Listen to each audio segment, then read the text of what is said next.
السلام عليكم، لاباس عليكم؟ واش اخباركم؟ واش اخبار الصحه؟ كل سنه وانتم طيبين. ان شاء الله يدخل علينا ان شاء الله العيد بالخير والسعاده يا رب. واللي بغى حاجه واللي بغى حاجه ربنا يحققها وينصروا يا رب. واللي بغى اي حاجه يا رب ويغلبهم على اعدائهم يا رب. اي حد يا رب يبغى حاجه، الامه الاسلاميه كلها يا رب تكون بالنصر باذن الله. اللهم صل وسلم على سيدنا حبيبنا رسول الله. جيتكم يوم جديد وفيديو جديد ان شاء الله يعجبكم، يكون خفيف وظريف ان شاء الله. وما تنسونيش باللايكات والاشتراك بالله عليكم، طلعوا امونا بالله عليكم. جي النهارده دير معكم فيديو ديال البنت اللي مغربيه في مازيليا مازيليا مازيليا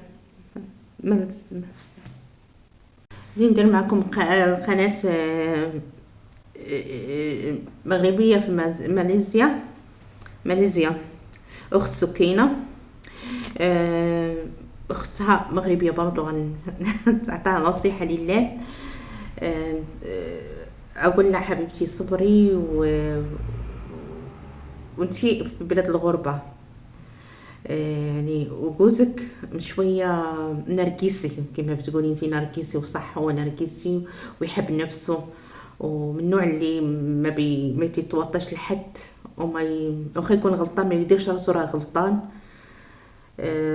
هما الناس اللي كده النرجسيين كده، يعني لازم تكوني انتي اللي تحتاجي ليهم، مش انت لازم تكوني انتي تحت باطهم. لازم انت اللي يدير ما بغاو اي حاجه تكوني انت اللي محتاجه ليه، وتطلبيه وترغبيه باش يعطيك ديري اي حاجه ليه، يدير لك اي حاجه يعني بغيتيها. انا بتكلم عليك اختك، انا كمان عايشه في الغربه الحمد لله، ما عنديش المشاكل ديالك الحمد لله.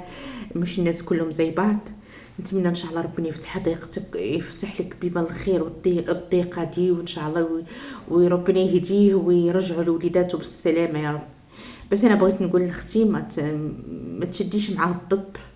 انت من النوع العصبي وما دارياش يعني القدام هو ايه، يعني انت شاده معاه الضد وهو شاد معاك الضد، وانت عارفاه نرجسي كما تقولي، وعارفاه يعني من النوع اللي ما بيتواطاش، يبغي هو اللي تيكون ديما هو الملك في البيت، وهو اللي بغى يكون هو الحاجه اللي تكون كان. وعارفك انت ما عندكش حد هناك في ماليزيا ماليزيا.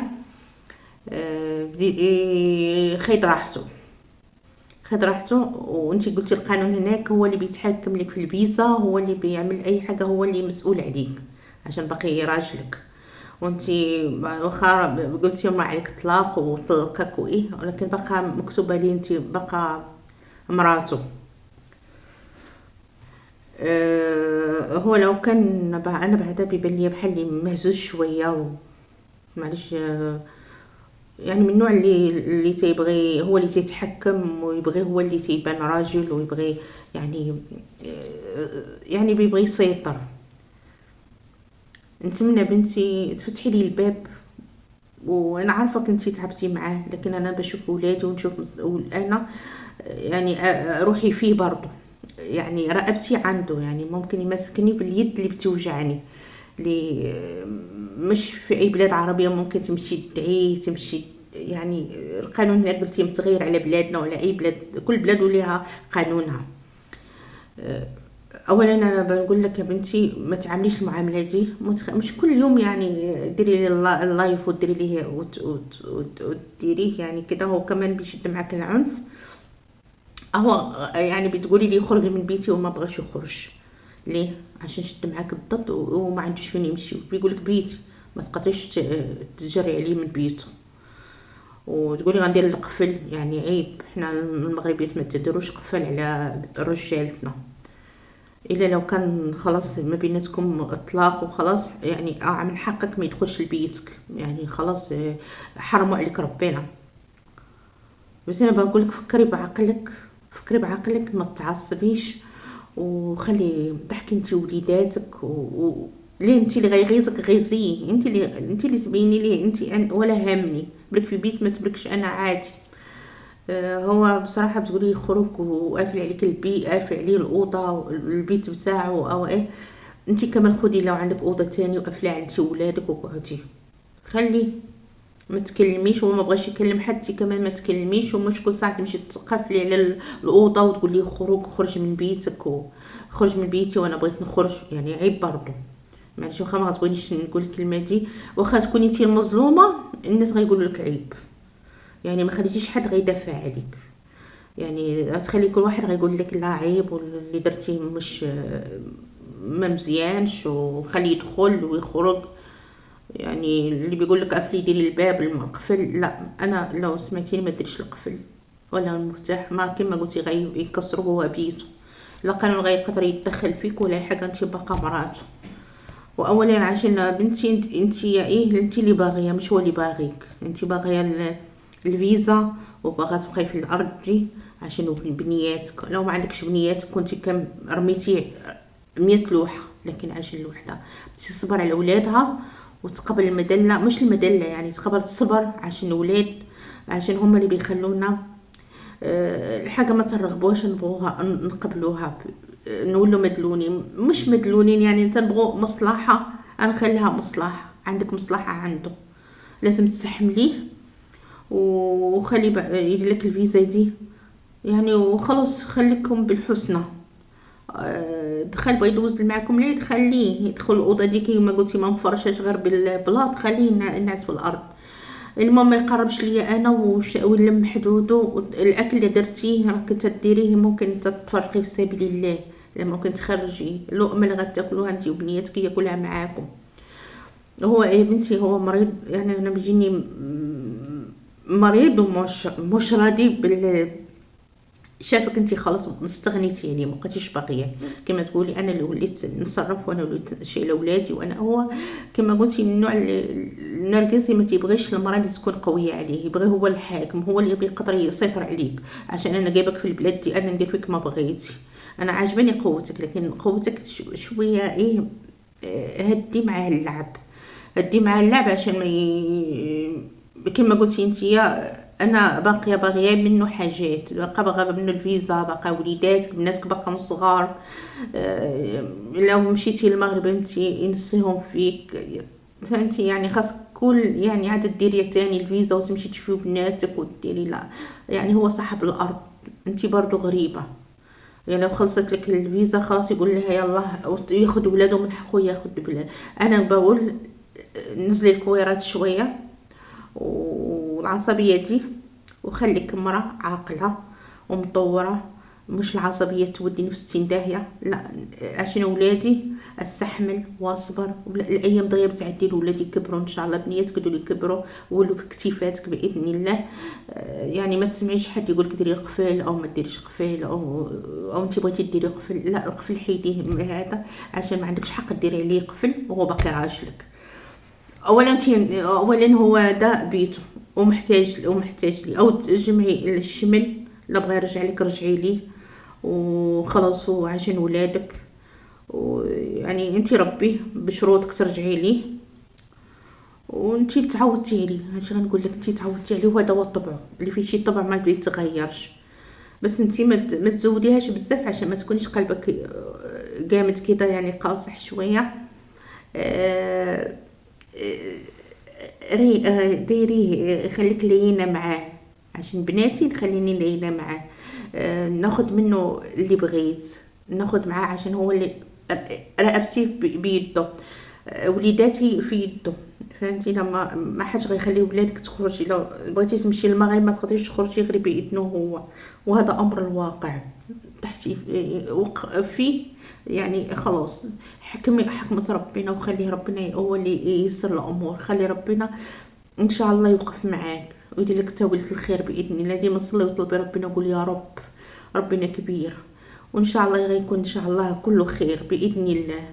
انا وحاسه بيك، لكن انا تنتمنى ديري معاه الرق شويه، رقي شويه انسانك، وما تبقيش انت الحاجات دي بتعصبي نفسك، وغديري تطلعي الطنسيون نفسك، وغتولي فيك السكر، ويولي فيك بزاف حاجه، ويولي فيك القلب على ايه، على حاجه ما تستاهلش. راجل ما يستاهلش. لا، انا نصبر على ولادي، نستحمل كله. نشوف عونات بنتي رزان، نشوف بنتي الثانيه ونقول الحمد لله.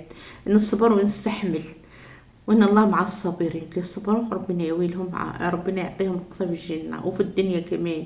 بس انا بقولك عشان البنيتات ما خليهمش يتربيوا واحد تاني، استحمل واشيل اهم ونشيله هو كمان عشان بنياتي اللي ما قدرش نستغنى، واحنا ما قدرش نستغنى على اولادنا. وانا حاسه بك بصراحه، ربنا يعينك وما تكونيش قويه كده. لو بغيتي من اختك يعني ما ت- ما ت- ما تزيديش فيه، فهمتي؟ ما تزيديش فيه، ما تغوتيش. مش كل حاجه يعني ايه ديري. خلاص خليه في الاوضه دي وخليها ده راجلك حلالك، يعني هو يدخل ويخرج ده راجلك، ما حدش غيقدر يقول له ما تدخلش لبيتك. وتاني ايه الواحد ايه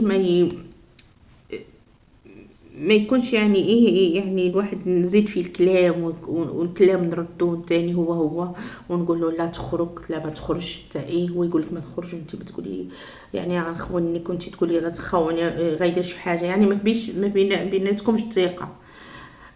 انا يعني ما عندهم غياخد من البيت، خليه في البيت، يعني اللي خداه في الاول.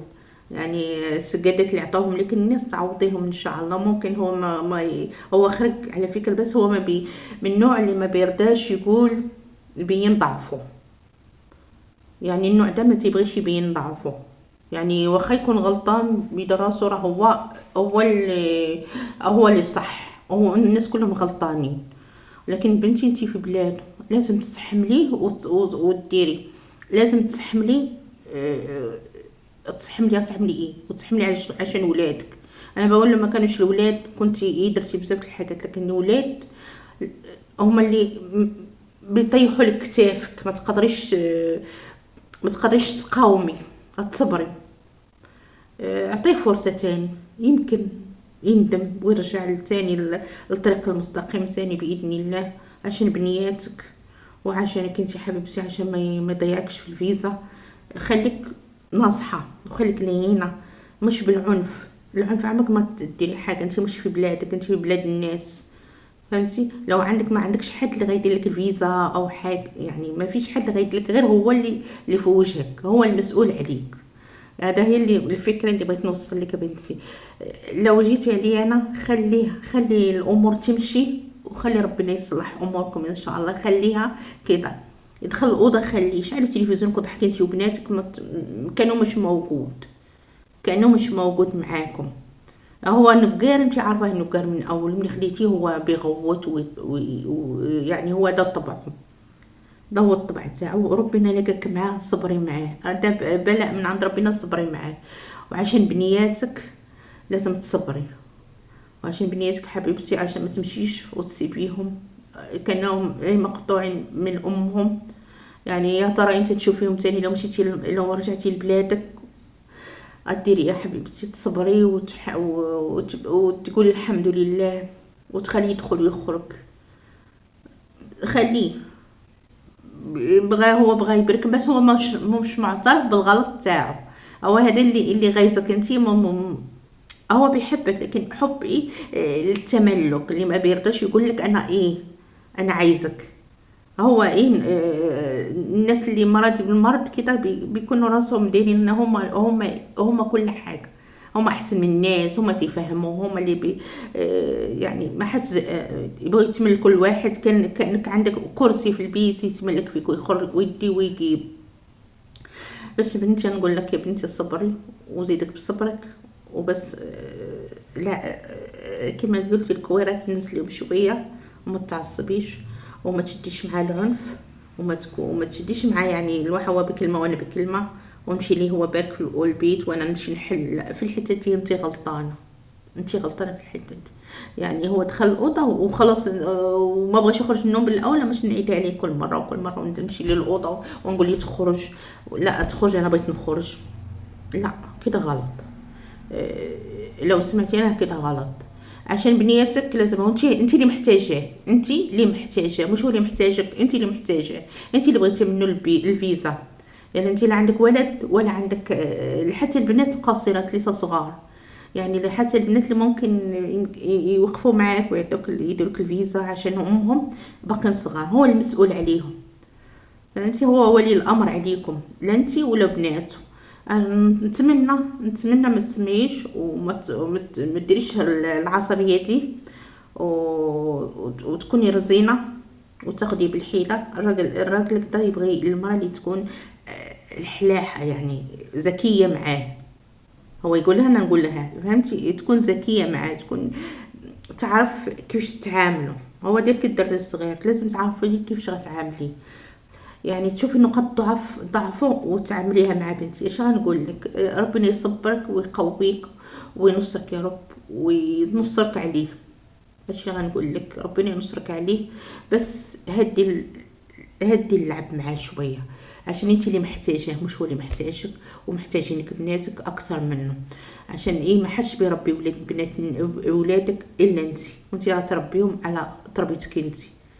ربنا يا بنتي يخليهم لك ويهديه وينصرك انت كمان، وربنا ييسر لك، ويا رب تقبلي نصيحتي لله اختك.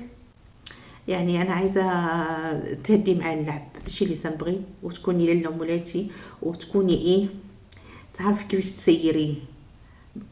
تعرفي كيفاش تسيري حصان وشيرو، لازم انت اللي بيقولوا حصان وبيدك، لازم انت اللي تروضيه. ربنا معاك وينصرك ان شاء الله. لا اله الا الله محمد رسول الله. يلا باي باي، مع السلامه. ديروا يلا اشتراك.